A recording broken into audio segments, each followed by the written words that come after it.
চলুন আজকের এই বিশ্লেষণে সরাসরি প্রবেশ করা যাক।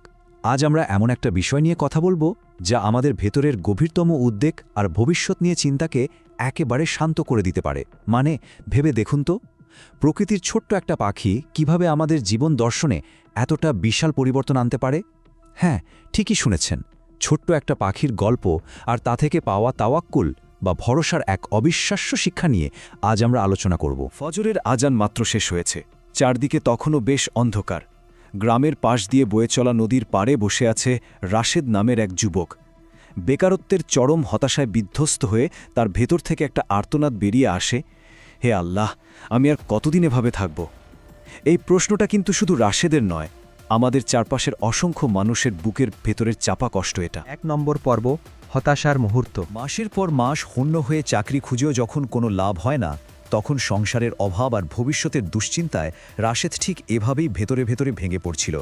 মানুষ যখন জীবনের এমন একটা বদ্ধ গলিতে এসে পৌঁছয়, তখন মনে হয় যেন তার সমস্ত চেষ্টা একদম বৃথা। একটা সময় মনে হতে থাকে সৃষ্টিকর্তা বুঝি তাকে পুরোপুরি ভুলেই গেছেন। এই যে শূন্যতার অনুভূতি, এটা মানুষের আত্মবিশ্বাসকে ভেতর থেকে একেবারে কুড়ে কুড়ে খেয়ে ফেলে। 2 নম্বর পর্ব, পাখির শিক্ষা। ঠিক সেই ভোরের আকাশেই একটা ছোট্ট পাখি তার বাসা থেকে বেরিয়ে পড়ে। খাবারের খোঁজে আর একটা পাখিও তার পিছু পিছু ওড়ে। আচ্ছা, একবার ভেবে দেখুন তো, এদের তো নিজস্ব কোনো কৃষিজমি নেই, ব্যাংকে জমানো টাকা নেই, এমনকি মাস শেষে বেতনের কোনো চাকরিও নেই। এই যে আধুনিক যুগে বেঁচে থাকার জন্য আমরা এত সব নিরাপত্তার উপর নির্ভর করি, তার কোনোটি ছাড়াই এই ছোট্ট প্রাণীগুলো প্রতিদিন বিশাল অজানার উদ্দেশ্যে কিভাবে উড়ে যায় আর কিভাবে বা তারা প্রতিদিনের খাবার জোগাড় করে। ঠিক সেই মুহূর্তেই গ্রামের মসজিদের ইমাম সাহেব পাশ দিয়ে হেঁটে যাচ্ছিলেন। রাশেদকে এমন হতাশ অবস্থায় দেখে তিনি অসাধারণ বাস্তবমুখী একটা কথা বলেন। তিনি বলেন, আল্লাহ কখনো কাউকে ভুলে যান না। আর এই ছোট্ট কথাটাই কিন্তু আমাদের আজকের পুরো আলোচনার মূল ভিত্তি। পরিস্থিতি আমাদের কাছে যতই অন্ধকার মনে হোক না কেন, সৃষ্টিকর্তার নজর থেকে আসলে কেউ কখনোই বাদ যায় না। এই বিষয়টা একটা দারুণ সত্য তুলে ধরে।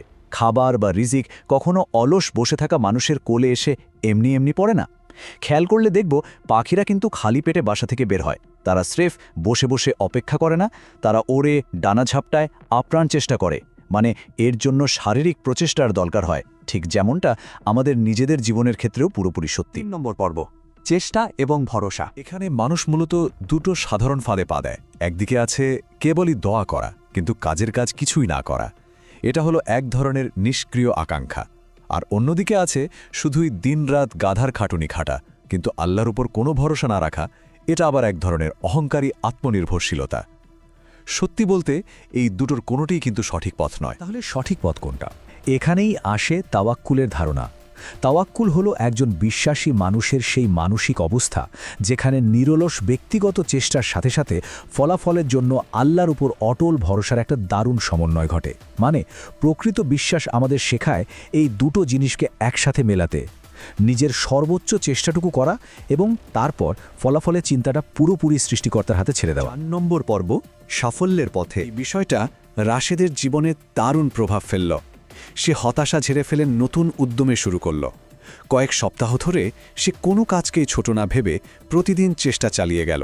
পাশাপাশি প্রতিদিন 5 ওয়াক্ত নামাজ আদায় করে নিজের মনকে শান্ত রাখল। আর ফলাফল, কয়েক মাস পরই সে চমৎকার একটা চাকরি পেয়ে গেল। এই যে সুশৃঙ্খল আর ধারাবাহিক একটা পথ চলা, এটাই কিন্তু সফলতার আসল চাবিকাঠি। জীবনের প্রথম বেতনটা পেয়েই রাশেদ সোজা ছুটে যায় সেই মসজিদে। এটা আসলে একটা আবেগের মুহূর্ত, তাই না? সে গভীরভাবে বুঝতে পারে যে পাখির ওই দৃষ্টান্তটা যদি সেদিন তার সামনে না আসতো, তাহলে সে হয়তো চিরতরেই সব আশা হারিয়ে ফেলত। এটা আমাদের চোখে আঙুল দিয়ে দেখিয়ে দেয় যে চরম বিপদের সময় এই ধরনের আধ্যাত্মিক শিক্ষাগুলো আক্ষরিক অর্থে আমাদের জীবন বাঁচাতে পারে। 5 নম্বর পর্ব, হাদিসের আলোকে রিজিক। এই পুরো ঘটনাটার পেছনে নবীজির একটা কালজয়ী বাণী লুকিয়ে আছে, যা আজকের এই বিশ্লেষণের চূড়ান্ত সারাংশ। হাদিসে বলা হয়েছে, মানুষ যদি আল্লাহর উপর যথাযথ ভরসা করত, তবে তিনি তাদের ঠিক সেইভাবেই রিজিক দিতেন যেভাবে তিনি পাখিদের দেন। পাখিরা সকালে খালি পেটে বের হয় এবং সন্ধ্যায় একেবারে ভরা পেটে নিরে ফিরে আসে।